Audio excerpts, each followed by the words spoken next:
13 minutes heading up to 8 o'clock on this Monday morning. Good morning to you. Welcome back to Sunrise. The long nights, the late mornings, and the endless summer screen time, they're about to meet the reality of back to school because free paper is officially burnt.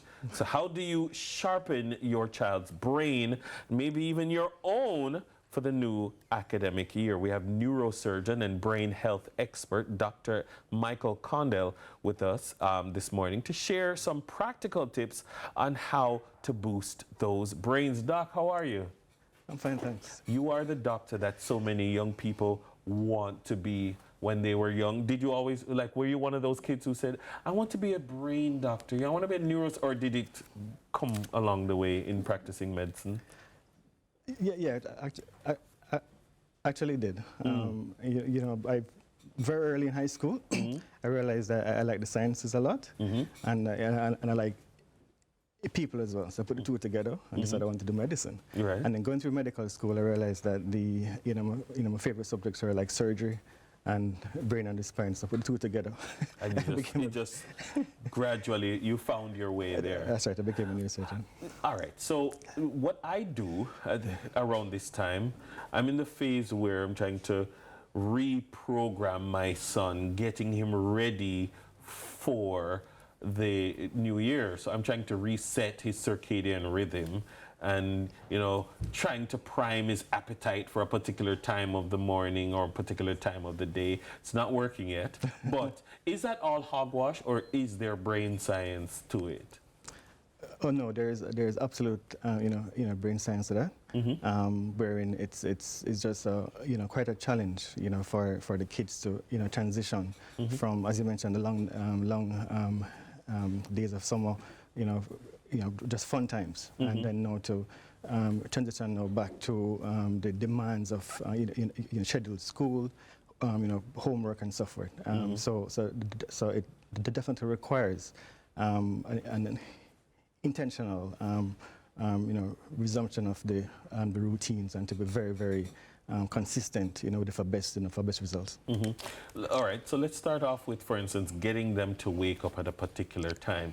Some children, unfortunately, have to travel long distances to school, so they have to really get up early, some not so much.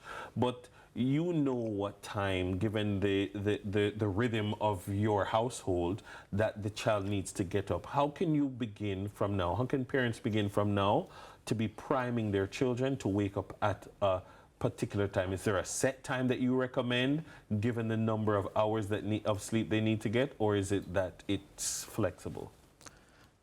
Great question. So there's a certainly recommended amount of sleep that's required for students. So once you're instituting the your routines, you sort of obviously children are to go to bed earlier, and then to wake up now with enough time to get to school on time, as you described. How many hours? Sure. So, for instance, for school-age children between the ages of 6 to 12, the recommended amount of time is 9 to 12. 9 to 12 hours every day, and for teenagers, 8 to 10 hours to teenagers. 8 to 10 for teens. So if you're a student doing CXC, you should be if you're going to get up at 6 o'clock in the morning, you should be going to bed around 8. Whoa, okay. And even for the younger children, like the GSAT generation, they should be going to bed at 7 or even earlier. That's right. So that has implications for when they do homework and that kind of a thing. But also, we are now reintroducing the kids into rigid structure and timetabling and moving back into school, which they didn't have. They were free to roam. Is there any way that parents can maybe help the children get back into the structure of language arts, then math, then computer, extracurricular, so and so and so, homework, that kind of a structure? How do we get them back into that? Right. So what parents should do is try to gradually transition their kids, back to school. Generally, you want to sort of reintroduce the routines, so within maybe 2 or 3 weeks before the start of school, gradually. So perhaps if you have a target time for wake up time and they usually wake up later, you try to gradually reduce the time every day, back to where they're. So don't do one fell swoop. Reduce it gradually. So if they've been going to bed at 10 o'clock, 9 o'clock for the first maybe 2 or so days. That's right. 8 o'clock, and you dial it back gradually. Yeah. That's okay. Right. Finally, the parents are not robots. The change in the child's schedule will have changes in your schedule, some of the time unexpected. What are some of the things that you would tell the parents about themselves that they need to be mindful of in getting the kids ready for school? Right. So what parents have to do is sort of almost plan out the days for the kids.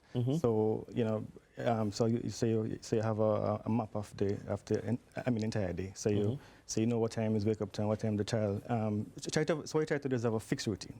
So there's a time to wake up the child, get the child ready for school. Try to have a fixed meal time.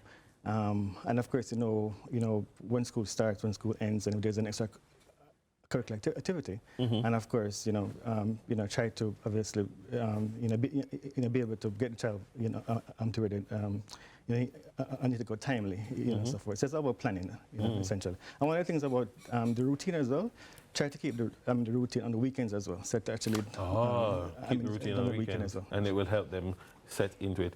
My final question is really for me. It's really for me, and